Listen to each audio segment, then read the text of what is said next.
If you're an independent artist or aspiring singer-songwriter, then this one's for you. My good friend and singer CJ Edwards popped over the other day and we got into a discussion about the challenges of growing your career in today's music industry. And I figured this might be useful to a lot of people out there. So we decided to pause, set up a camera and hit record. So settle in for CJ's story to date, his experience on The Voice UK, and some thoughts about being an independent artist in 2023. Baby, something's on my mind, I've gotta say it.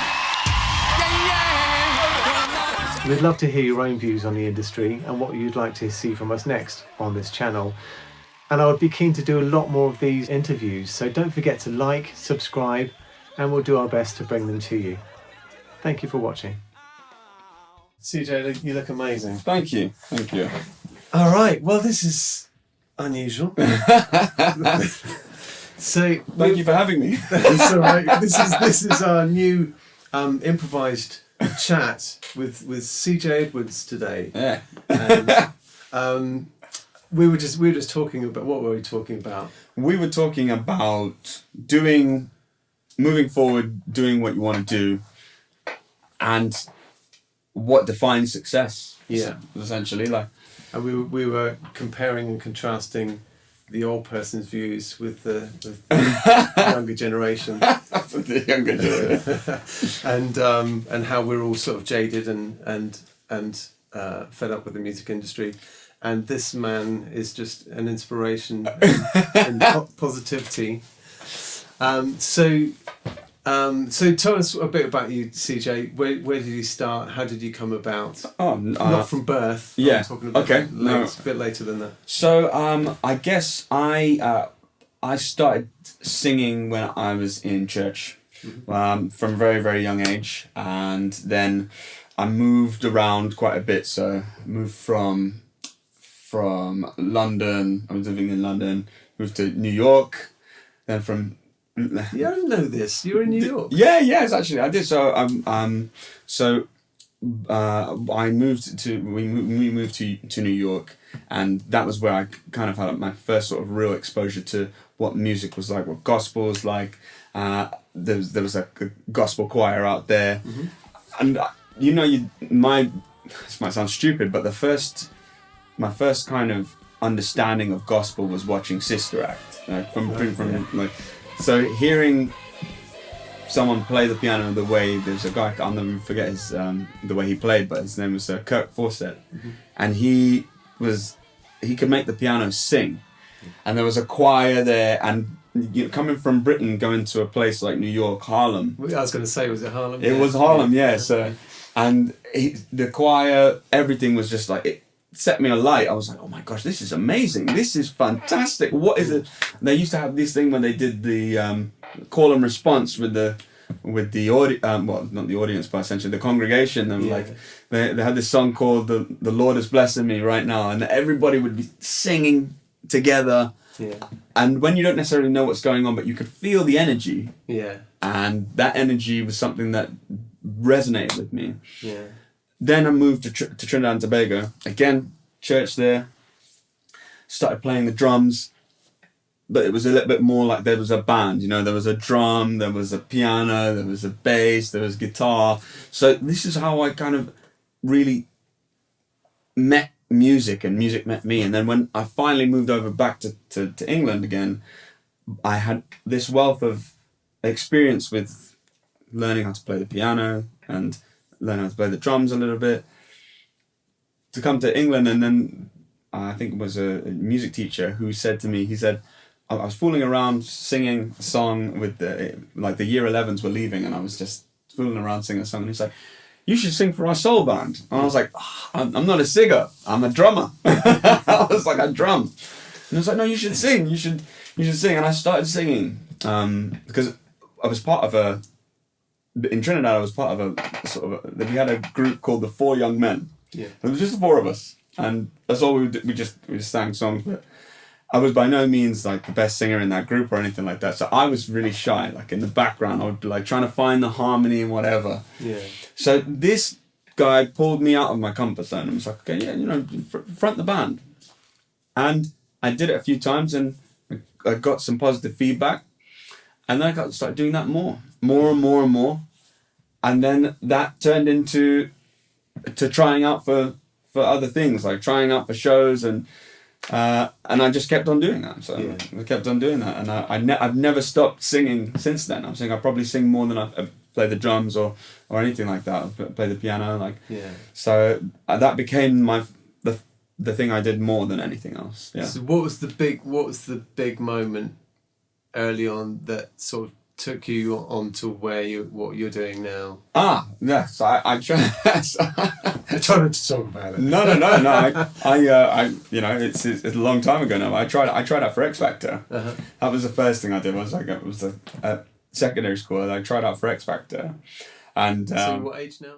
Maybe I was 17. I can't remember. It was about around that time, and that was when it was really big. The winner would always get Christmas #1, and I went on that show, and I got a chance to meet Simon Cowell, Louis Walsh, Sharon Osbourne, and when I did it, it was Danny Minogue. Right. So you got through all the prelims, because there's a lot of prelims. Yeah. So there's a lot of people don't know that, but there's a bunch of rounds, and I got to experience what it was like with all the cameras, people interviewing you, loads and loads of incredible, quirky singers, so much talent. You realise that there's so much talent in the UK and also a lot of talented people that don't get through.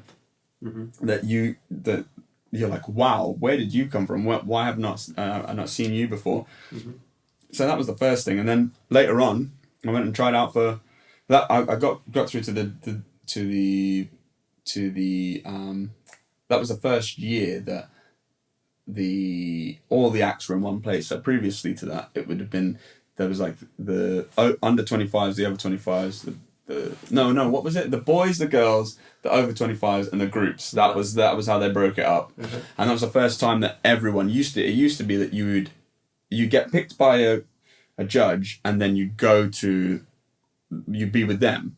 But this is the first time they put everybody, all of the artists, in one place. Yeah. So you saw all of the groups, everyone that was going to be on the live show. You were going to see those people, and I remember that being quite exciting at the time. And then later on, I went and auditioned for the Voice. So that was where I guess I met some amazing people. Managed to get onto that show as well. I got past the blinds, went to the battles, and I got picked by Will.i.am.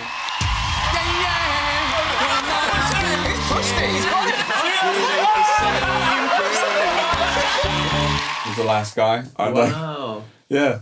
I remember thinking, how am I going to distinguish myself from all of these singers? And I was like, do you know what? I just thought percussion was something I used to I do. I like drumming. So I thought, what happens if I clap? What happens if I do something like that? And I thought, I'll just go up there, and I started the song like that, and it was quirky. But it worked. And Will.i.am turned around, and I ended up on the show and really enjoyed it. And again, that was another place where you saw a lot of people who were very, very talented vocalists who you'd never otherwise get the opportunity to meet. And I ended up singing opposite Leah McFall, who I think she didn't win, but I think she came second in the end. But an incredible artist, and I got a chance to meet so many people there. Moni, Tivony, he's still going now. Really good artist. Like, he has this Jamaican vibe, but he's I think he's like part Jewish as well. So I think he's part Jamaican, part Jewish. And he just has this amazing range, and the way he sings. So it was just great to be exposed to people like that. That's what makes you distinctive, isn't it? Yeah. I mean, I'm just your average white guy, so I don't feel I've got any of that. But it's all those different the mix of cultures and what you experienced in America and Trinidad and Tobago, that kind of makes you who you are, isn't it? And the unique sort of voice and everything else that you've got. Oh, most definitely. Yeah, your experiences shape you for you all. Yeah. They definitely shape you. So. Yeah. And so what have you been doing since since The Voice? So since then, I've been singing. I'm still working, and I sing as part of like the Wonderband now. So it's crazy because I entered the show on a whim. Like I remember that I entered the show on a whim. It was just a guy like singing, and then when you're in a position where you see these many people who are so talented, you're like, oh, wow, what am I doing here? Why am I? Well, I felt like that as well. So for anyone watching, I also play in the Wonderband. I play keys in the Wonderband. So it's a 9-piece 70s and 80s funk band, really. Soul, funk. It started by a friend of ours called Tony Diaz, who set up for a charity gig, a Stevie Wonder sort of celebration, if you like. We did all Stevie Wonder songs. And we put so much work into it that we thought we ought to go and do some more gigs with it. So that's how it sort of developed. And then CJ came in a bit later on, didn't he? Yeah. And lit us up. And I've known you since then. And so that was back. We started that in 2013, I think.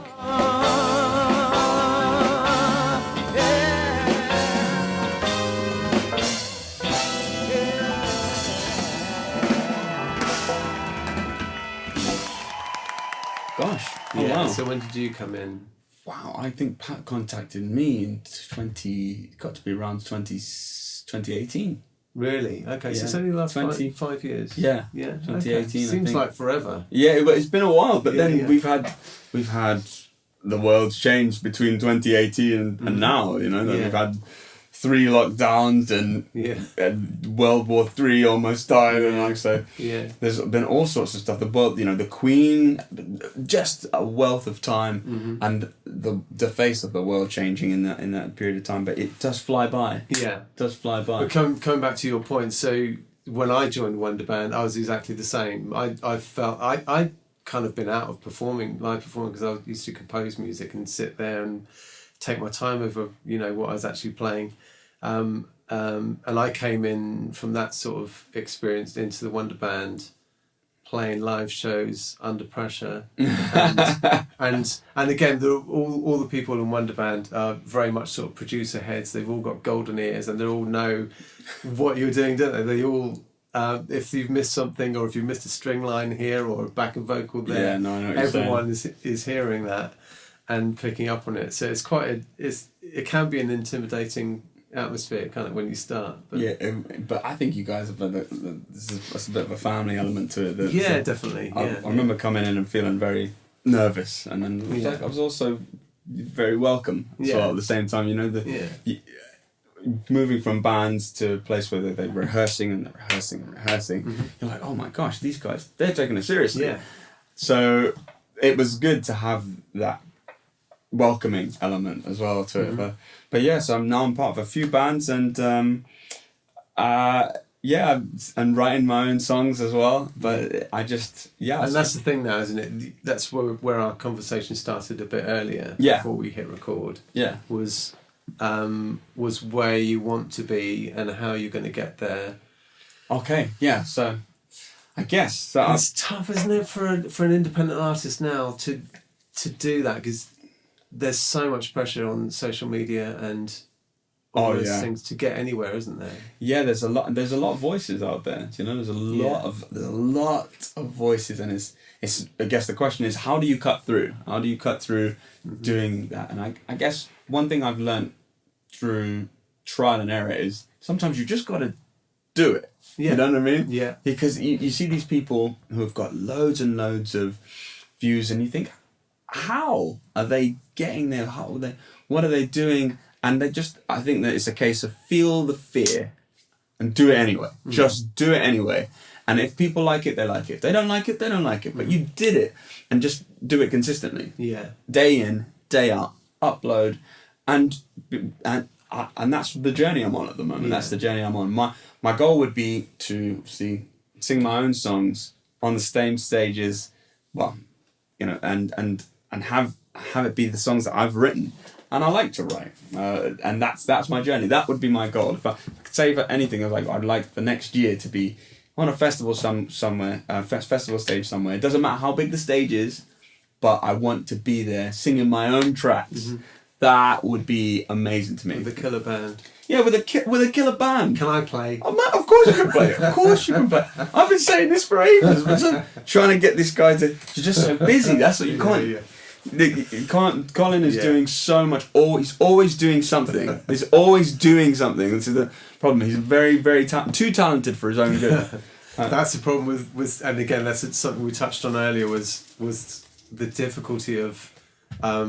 Well, we talked about different levels of success, didn't we? And success for you is, like you say, singing on the stage, singing your own songs with a band, and selling that and selling yourself. Mm-hmm. Whereas that's not really for me. I prefer the diversity of playing with video and playing with audio and playing a bit of music and teaching people as well, and all those things. That's what fuels my happiness. And again, I think happiness is success then, isn't it? Yeah. You know? Oh, but money is success as well. It's important to keep that going, keep it going. Yeah. But I think happiness is the key, isn't it? I would say that happiness is a byproduct of doing the things that you want to do and achieving what you are set out to do in the first place. Like, if you set out to make the video and you don't make the video, you're not going to be happy. But if you set out to make the video and you do, no matter what you've done, if the video turns out well, the byproduct of that is happiness. Yeah. But I don't know, like, the reason why I say that is because when people talk about happiness, I think sometimes happiness is it's so vague. It's like a shot in the dark. Unless you really zero in on what it is that will make you happy, then how will you know when you get there? What do you know? What is success? What do you know? How will it be when you get there? What does it have a number? Is the number, 1 video? Is it 10 videos? What is it? How do you know? Yeah. And I think that unless you do know, you might just become a wandering generality, essentially. Like, do you know what I mean when I'm saying that? Do you know? So that, but you are, and I'm not calling you a wandering generality. I'm more, I guess. They always say no offense taken. No. It's like you always teach that which you need the most. But I mean that you are happy doing a lot of things, and the goal for you is probably just to be able to do a lot of things very well and do them for the enjoyment of being able to do that. Yeah. And as long as you're able to monetize that in whatever way, you're happy. And if that's the goal, that makes perfect sense. Yeah. Yeah. Good. Does that make sense? It does make sense. Sometimes I doubt what I'm doing at all. Really? But yeah. But I think I've always felt that if I can keep going and if I can stay, within this industry, right, and not have to go and get a day job and things like that, then I'm winning. Hey, you are winning. You are. Trust me. Like, take it from someone who has a day job. I've still got a day job. I'm doing the music, but I'm still got a day job. Yeah. But you're gonna get there. Yeah, man. Yeah, because I'm not gonna stop even until I'm 50. Even if I'm 50, if I'm 60, I'll still keep going. Because I love. There's nothing like, to me anyway. There's nothing like performing on a stage. There's just nothing like it. It's no matter where you are, what you're doing, when you get up there and the music's running and you're able to sing, whatever it is, you forget everything. For those brief moments, the practices, everything you've put into it, that is it. Nothing matters normally if the prices of gas are high or whatever's going on in your life, and we've all got things that are going on, whether it's family members, whatever it is, that goes away because the only thing that matters is the performance. Yeah, and that's something that you can't put really. I don't think you can put a price. No, and I think for that reason, that's why we're so blessed in a way that we're involved in music at all. 100%. Yeah. I don't know how people that aren't involved in music exist in, because we get so much from it. Just and we don't always have to be paid and things like that. We'd like to be paid, but we have that enjoyment that I'm not sure everyone else has. I guess other people might get it from climbing a mountain or, or I don't know, kite surfing. 100%. No, just whatever music's lights you on fire. so powerful, isn't it? And the fact that you can share it with so many different cultures and people, and from young to old and all that. I think that's great. No. I think that's probably a good place to finish today. I'm going to try not to talk to you for the next month. so that we've got something else to talk about next time. Oh, fair enough. Okay, I think we'll do it again, and we'll follow your journey, CJ. Oh, but and my journey producing CJ. And are you going to do that? I don't know what we're going to do. That would be good. But Colin, if you're offering for some production here, because I will definitely take you up on that. 100%, I will take you up. As you can see, we're making this up as very much as we go along. We just literally. We were having a conversation today and we decided to hit record because we thought it might be interesting for someone out there. So we're going to go and record some music now for CJ's promo. Yeah. And have a bit of fun. So if we do this again, I hope we will do it again. Leave some comments in the chat, right? Okay, yeah. Give us a follow. That's what you say, isn't That's it? crazy. Right? Yeah, give us a follow. And we're following CJ Edwards. How are you on TikTok? You can find me on all social media platforms. CJ Edwards UK, CJ Edwards UK on TikTok, on Twitter, and on Instagram. I'm all of those things, and I believe on YouTube as well. Although I messed up my YouTube. Because I was Kalaj before. And then, but CJ Edwards UK on everything now. So that's what I'm doing. So if you feel so moved as to follow me, you can. I'm here. or don't. That's okay. That's also okay. And the likely, let's say we're making this up as we go along, but maybe we'll share the content from me and from you as well. Yeah, that'd be great. Put it all out there and see what people like and what people don't like. Yeah, that's. And if you've got any questions for CJ for next time, because I'm sure we'll get it together again, file them in the comments below. Thank you very much for watching. Sing! That was good. Hey, thank you.